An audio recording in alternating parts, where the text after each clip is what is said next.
আসসালামু আলাইকুম। সর্ষা ফুলের গ্রামের দৃশ্য ধারণ করার জন্য মাঠে সর্ষার সৌন্দর্য, শীতের সৌন্দর্য, ফুলের সৌন্দর্য দেখার লোক আসলাম। আইসা দেখি বাংলাদেশ ভয়ঙ্কর একটা ক্ষতির মধ্যে পড়তেছে। ক্ষতিটা হলো কি, মানুষে দেখলাম এই কয়েক বছর ধরে জমিতে কীটনাশক ব্যবহার করতেছে, যার ফলে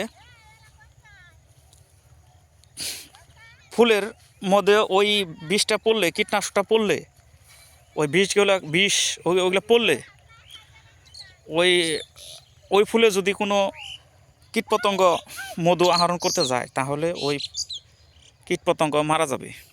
কিন্তু কৃষকরা সাশ্রয় করার লিগে জমিতে বর্তমানে যে কোনো ফসলে বিষ ব্যবহার করে। এই বিষের ফলে আজ কীটপতঙ্গ হুমকির মুখে। কীটপতঙ্গ না থাকলে এই মাটির উর্বরতা বাড়বে না, ফুলের পরাগায়ন হবে না। দীর্ঘায়িত ক্ষতির মুখে বাংলাদেশ পড়ছে।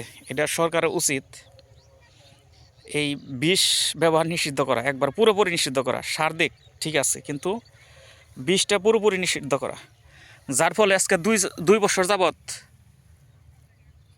কোনো দেখতে পাচ্ছি না। 2 বছর যাবৎ কোনো মৌমাছি একটাও দেখতে পাচ্ছি না। তারপরে প্রজাপতি, বিভিন্ন ধরনের ছোটো ছোটো পোকা বিষ করার ফলে ওগুলার বিষে স্প্রে করে বর্তমানে।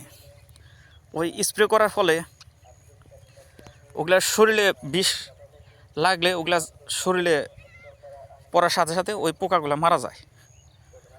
হয়তো সাময়িক কেড়ে কৃষকরা ঘাস টাস মারতে পারে, কিন্তু ঘাস ধ্বংস করলেও মানুষের এখন গবাদি পশুরও খাদ্য সংকটের মুখে। আমরা প্রতিনিয়ত বিষ খাচ্ছি কিন্তু মারা যাচ্ছি না। দীর্ঘায়িত ক্ষতির মুখে মানুষের অসুখ বিসুখের মধ্যে পড়ছে। সকালে বাজারে যে ফসল উঠিয়ে নিয়ে আসে তার আগে 2 দিন আগে থেকেই জমিতে বিষ দেয়। একটা বেগুন কিংবা একটা সবজি খেতে ওই সবজি সকালে ধুয়ে নিয়ে আসে। তার মানে মানুষের অসুখ বিসুখের মূল কারণ এই বিষ। আমরা প্রতিনিয়ত বিষ খাচ্ছি। সরকার উচিত এই বিষ, বিভিন্ন ধরনের বাজারে বিষ পাওয়া যায় সারের দোকানে, এই বিষ খুব দ্রুত বাংলাদেশ থেকে একবার খুব কঠোর ব্যবস্থা নিয়ে উঠিয়ে দেওয়া উচিত। তা না হলে পরিবেশের ভয়ঙ্কর একটা বিপর্যয়ের মধ্যে পড়বে ভবিষ্যতে পড়ে চলে গেছে। কারণ একটাও মৌমাছি নাই। কত আগে হাজার হাজার লক্ষ লক্ষ মৌমাছি ছিল, কোটি কোটি। একটা ওষুধ করারও মৌমাছি নাই, প্রজাপতি নাই। বিলে পানি আছে, এই দিনে আগে 5-7 বছর আগে ভালো মাছ পাওয়া যেত। বিলে পানি আছে ঠিকই, কিন্তু মাছ নাই। কারণ একটাই, এই বিষ পানির সাথে মিশে পানির ভারসাম্য নষ্ট করে ফেলা হয়েছে। মাছের উৎপাদন ক্ষমতা নষ্ট হয়ে যেতেছে, ডিম নষ্ট হয়ে যেতেছে। বাংলাদেশে আইন আছে কিন্তু ঠিকই আইনের প্রয়োগ নাই।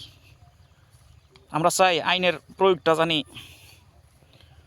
হয় আর কি। বাংলাদেশে মানুষের অধিকার, মানুষ আইনের প্রয়োগ চাই।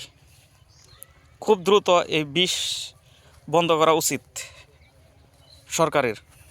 আসসালামু আলাইকুম।